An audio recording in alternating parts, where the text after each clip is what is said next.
So, hello guys, welcome to my channel.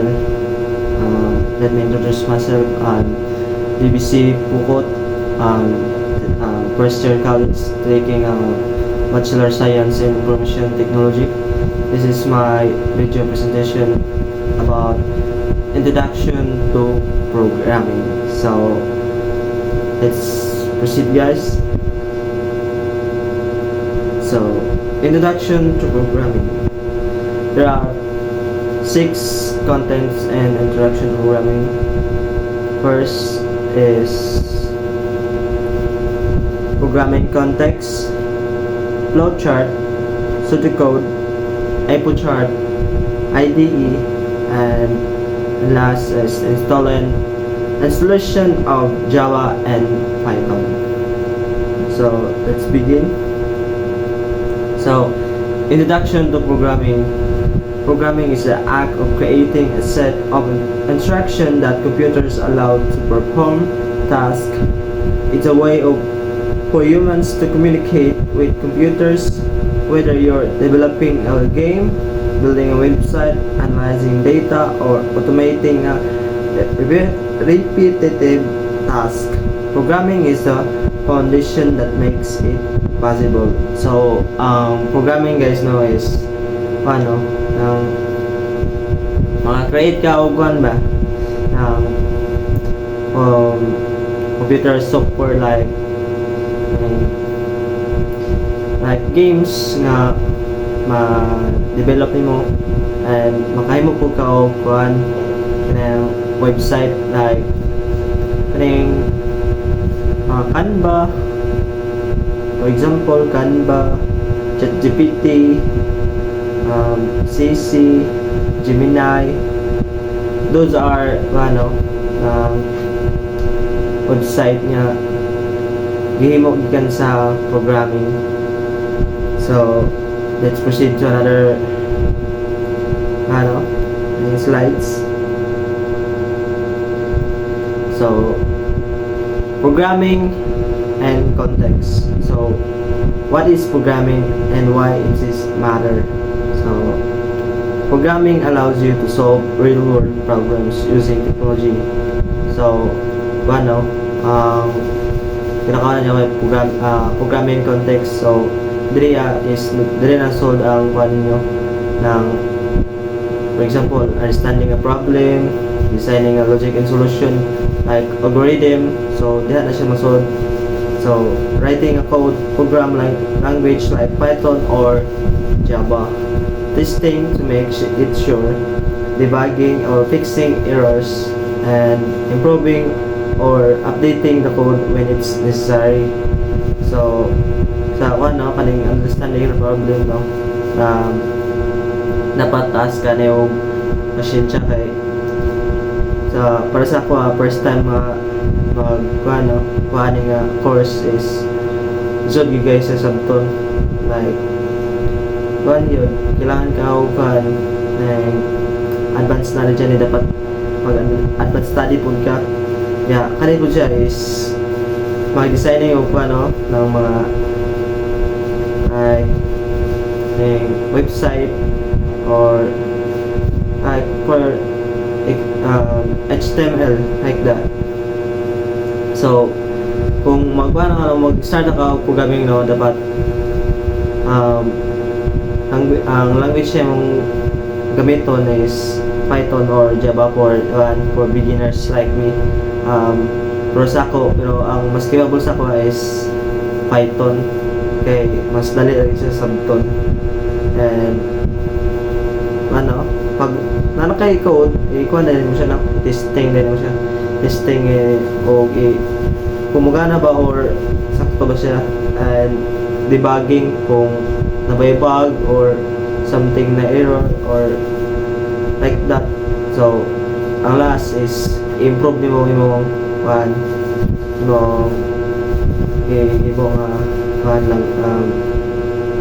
website or update mo imong code kung necessary or like me is necessary siya i-improve. So next slide So programming is used as many fields like software development, data science, game development, robotics, web development, AI, machine learning. So, mas itong exultin ako ngayon na is mag-software development, no? Mag-develop ka og software and data science.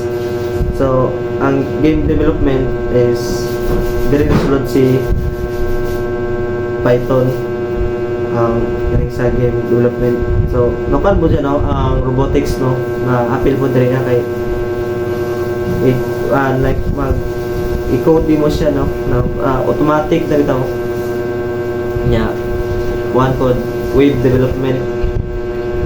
Like for example, maghimo ka og web nimo nga personalized lang, no? Na ikaw lang gid maka-access ba o AI. Dira siya ang AI, dira so si ChatGPT, Gemini, CC, gusto pa man, Killbot, Humanizer. So, dira siya nasulod, no? AI and machine learning. So, kaduha, ito nga one is flowchart, visual representation of logic. A flowchart is a diagram that shows the step in a process using different shape and arrows.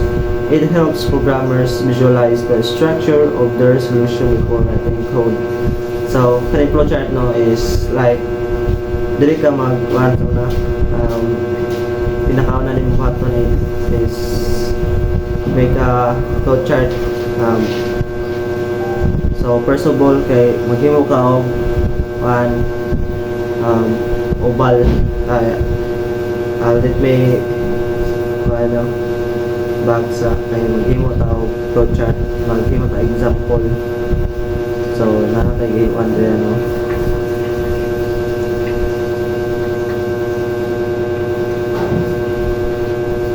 So lag lang siya, lag.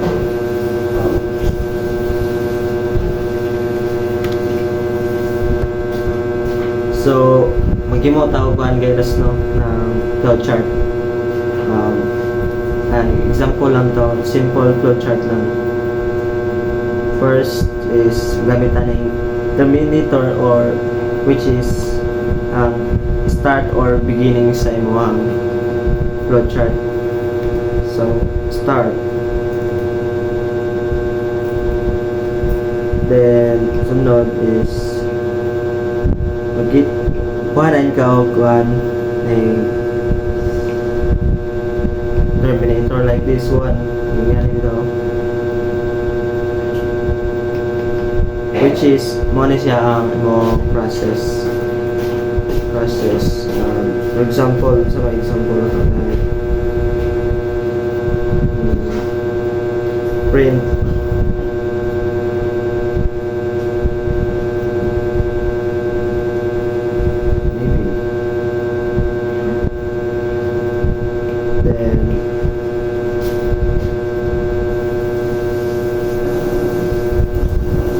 Sunod is ang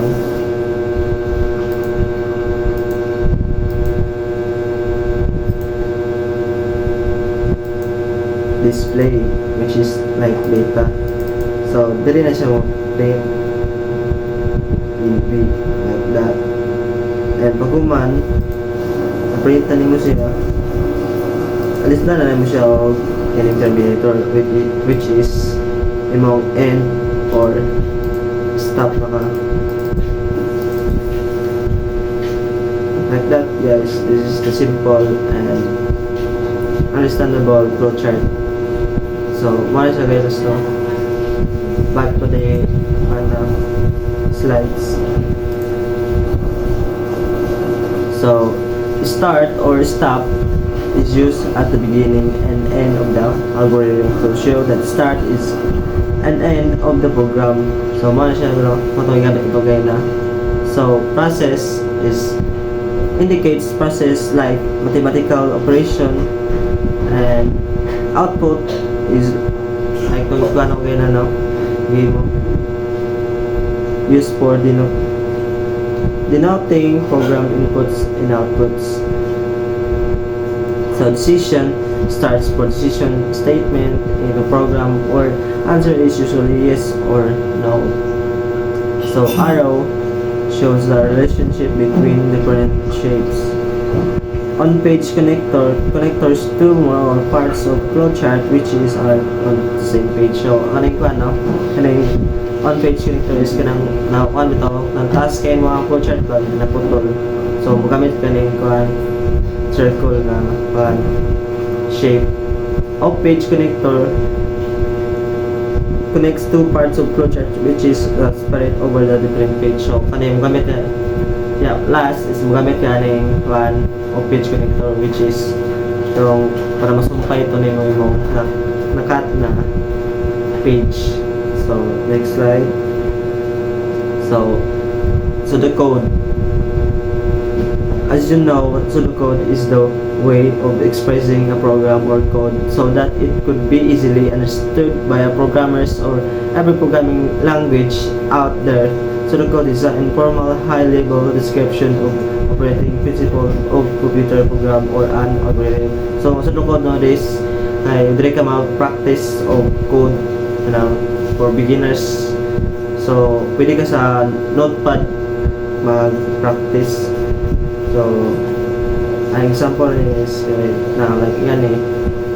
So start, ask the user to enter the two numbers, add the two numbers, and display the result. So yan na nakasimple ang pseudocode, no? So echo chart, input process output. An echo chart is a table used to clarify, define what is data the program will be received or the input, and what the program will do with the data process, which is itong na what the result will be or output niya. So an example, okay, first number, second number, and third number. So ang process niya, okay, print first number, second number, and third number, and add all three numbers to get the sum of, and divided by the sum by 3 to get the average. Print the sum, print average. So ang output niya, okay, first number, second number, and third number niya, ang sum and average na yun. So IDE, Integrated Development Environment. An IDE is a tool that helps you write and test your code more efficiently, combines multiple tools in one interface. Features of IDE: code editor, write your code with features like syntax, highlighting the auto, computation, compiler, interpreter, turns your code into something that computers can run. Debugger helps you to find fix errors. Terminal run commands directly within IDE. So muna siya no, IDE no, code editor no, muna siya compiler o debugger. So muna yung popular IDEs: Java, Eclipse, and Intel IGE, IDE, NetBeans, and sa Python is PyCrams versus Code and Pony. Please use IDE. Save times and effort, help catch mistake early, and makes it easy to write and test code. So muna siya no, example. So Java and Python installation. So muna niya itong last sa topic guys no, is and Java and Python installation. So first is go to the Oracle Java website. So ito ay isa back no, new tab ta. So Oracle Java download. So muna siya no, Oracle download. So click lang yun eh. Then scroll down. So itaon ta ni mong sa gusto ni mo no, like this one. So download. So wata lang ni mo download siya. So sa pod sa Python is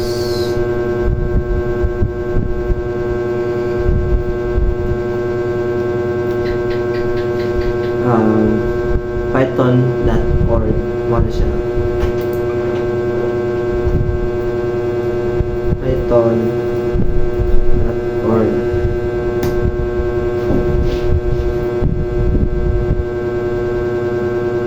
So wait lang guys, makay lagi kayo hindi na yung internet dito sa mga.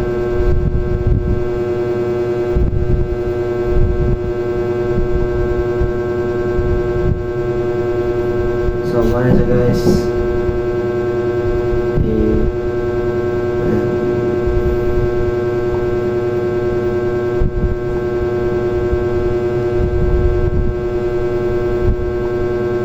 Download na mo siya na or release Python gani like one.